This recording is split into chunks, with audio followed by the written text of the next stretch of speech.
Assalamualaikum warahmatullahi wabarakatuh. Pada kesempatan kali ini, kita akan bersama-sama membahas mengenai disabilitas intelektual. Sebelum masuk ke materi, mari kita bahas mengenai kalimat yang mungkin pernah atau justru sering kita dengar di kehidupan sehari-hari. Bagaimana kalimatnya? Kalimatnya adalah, jangan melihat kucing dari bagaimana cara ia terbang, jangan melihat burung dari bagaimana caranya dia berenang, serta jangan melihat ikan dari caranya dia berjalan. Karena apa?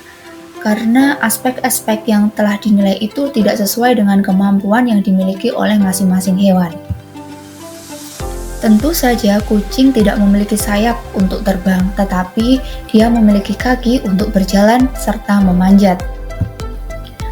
Begitu juga dengan burung. Dia memiliki sayap untuk terbang, tetapi tidak memiliki insan untuk berenang. Dan yang terakhir, ikan pun sama halnya dengan kucing dan juga burung.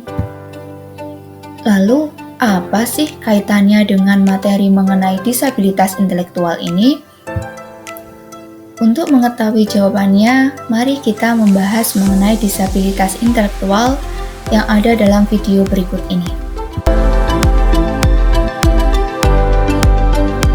1% dari populasi umum mengalami intellectual disability, yang mana ciri utama dari disabilitas intelektual ini adalah gangguan umum dalam perkembangan intelektual. Pada mulanya, gangguan ini disebut sebagai retardarsi mental. Seiring berjalannya waktu, istilah tersebut diganti dengan nama disabilitas intelektual.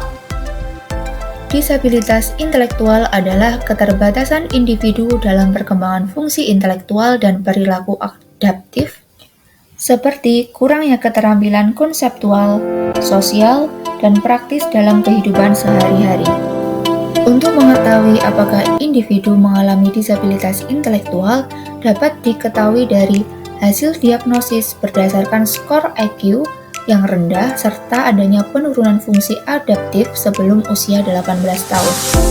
Berdasarkan hasil tes intelijensi yang didapatkan dari psikolog, maka disabilitas intelektual seseorang dapat dikategorikan menjadi 4 kelompok, yaitu ringan, sedang, parah, dan sangat parah.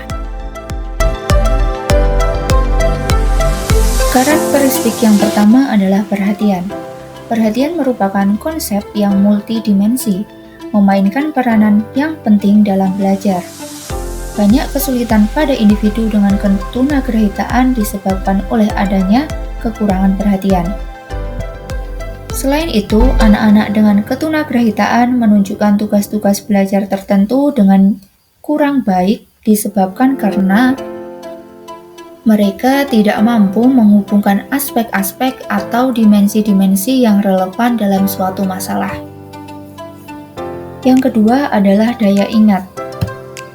Beberapa faktor yang dapat berpengaruh terhadap kesulitan memori orang-orang dengan disabilitas intelektual diantaranya adalah masalah menghadirkan rangsangan yang relevan, kurangnya strategi berlatih, dan kurangnya kemampuan untuk menggeneralisasi keterampilan pada setting atau tugas yang baru. Anak-anak dengan disabilitas intelektual umumnya memiliki kekurangan dalam hal membaca, terutama pada membaca pemahaman. Selain itu, mereka juga lemah dalam berhitung. Meskipun demikian, bukan berarti mereka lemah dalam aspek akademik, lalu mereka tidak bisa untuk berprestasi baik dalam kegiatan-kegiatan sekolah lainnya seperti atletik ataupun seni. Yang keempat adalah motivasi. Individu yang mengalami disabilitas intelektual umumnya mengalami masalah dalam motivasi dan kurang berdaya dalam belajar, serta ada kecenderungan untuk mudah menyerah. Kurang berdayanya mereka dalam belajar bukan sebagai akibat dari adanya rasa frustasi terhadap tugas yang harus dikerjakan. Hal muncul kadang-kadang sebagai akibat dari adanya bantuan berlebihan yang diberikan oleh guru atau teman-teman sekelasnya. Beberapa siswa dengan disabilitas intelektual kemudian terbiasa bahwa jika dia diam sebentar, maka seseorang akan segera membantunya. Selanjutnya adalah generalisasi. Individu dengan disabilitas intelektual memiliki kesulitan menggeneralisasikan dalam tugas-tugas akademik, perilaku, dan juga interaksi sosial. Terakhir adalah perkembangan bahasa. Mereka juga kesulitan untuk mempelajari kata-kata yang sangat abstrak dan akan sangat membantu apabila para ahli dapat membuat kata-kata tersebut menjadi lebih konkret. Misalnya saja pada siswa yang belajar mengenai konsep demokrasi.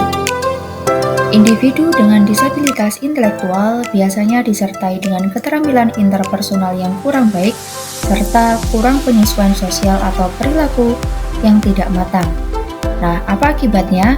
Dari perilaku tersebut, akibatnya adalah mereka sering dihadapkan dengan penolakan dari teman sebaya dan juga teman-teman di kelasnya. Oleh karena itu, karakteristik sosial dan perilaku pada disabilitas intelektual dijadikan penentu ditempatkan di manakah individu dalam suatu lembaga pendidikan. Meskipun individu yang mengalami disabilitas intelektual kurang beruntung dalam hal akademik, namun tidak menutup kemungkinan bahwa mereka dapat berprestasi dalam bidang non-akademik, misalnya saja pada seni dan juga olahraga atau atletik. Contohnya dapat dilihat dari mereka yang mampu dalam hal melukis, lomba lari, kemudian atletik, tolak peluru, dan juga lain sebagainya. Nah, sudah terjawab bukan mengenai pembahasan di awal video tadi? Cukup sekian perjumpaan kita pada pertemuan kali ini. Saya Ratna Yuli Kartikasari mengucapkan terima kasih. Sampai jumpa dan wassalamualaikum warahmatullahi wabarakatuh.